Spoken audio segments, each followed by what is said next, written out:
Lesson 55 is about fractions, decimals, and percents, and we're also going to look at something called reference numbers. Now the first problem that we have today is to find the decimal equivalent of 51 out of 100.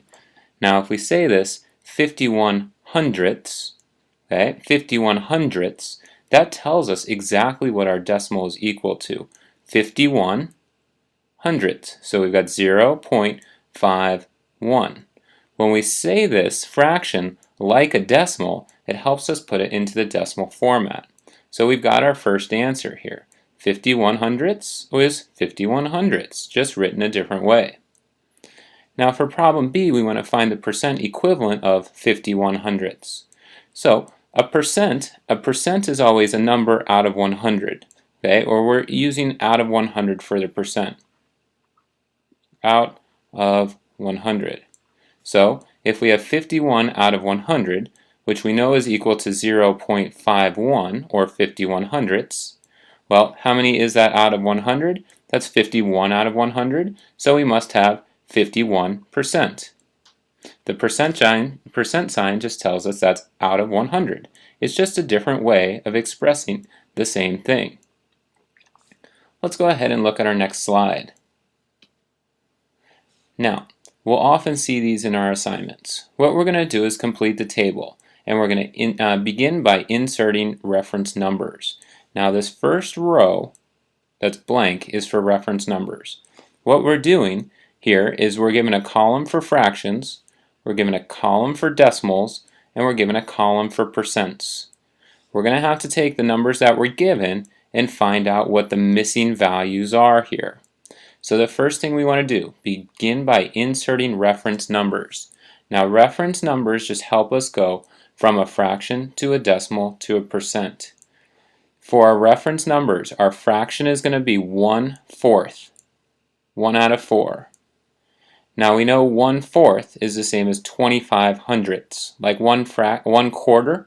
1/4 is 25 cents, or 25 out of 100.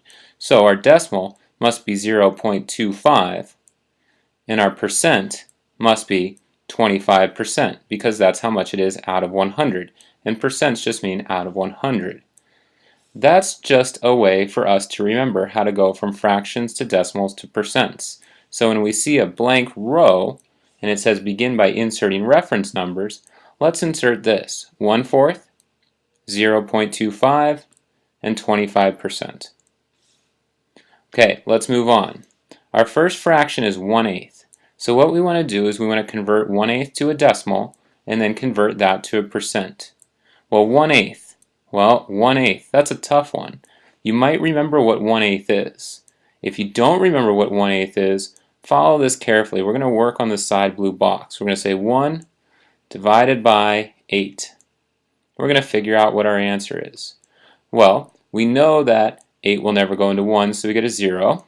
We're going to add a couple decimal points. We'll add 3 today, or 3 zeros after the decimal point. 8 goes into 10 one time. We get 8. We subtract. We have 2 left over. Bring down the 0. We have 20. 8 goes into 20 two times. We have 16. We subtract. We have 4. Bring down the 0. And 8 goes into 40 5 times. We have 40 with nothing left over. Now I know it wasn't ideal working from the blue into the white for our problem, but this takes up so much space with this table, we had to work here. So 1/8 is 0.125. You might have known that. In the classroom, you could go ahead and look at the fraction decimal percent equivalent table if you wanted to figure out what 1/8 was equal to as a decimal. Now as a percent, we need to know how many this is out of 100. Well, this is 12.5%, or 12.5%. We know it's not totally out of it's not 100 because there's still 0 here. So it's got to be 12.5%. Notice whenever we change a decimal to percent, all we do is we move that decimal point over 2 spots to get 25% here. Or we move it over 2 spots to get 12.5% here.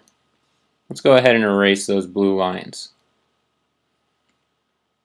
Alright, The next one, we've got a decimal of 0.22. So for this final problem, it might be nice to go ahead and write the percent now. Let's move it over 2 spots for our decimal. We must get 22%.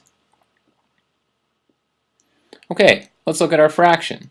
0.22, that's 22 hundredths. So if we have 22 hundredths, that means 22 hundredths, just like this.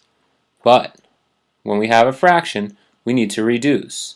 So 22 hundredths, if we cut them both in half because they're both even, must be 11 fiftieths. Well, 11 is prime, and 50 is not divisible by 11, so we've got our answer for C right here, 11 fiftieths. We're all done. We've completed the table, and we began by inserting those reference numbers.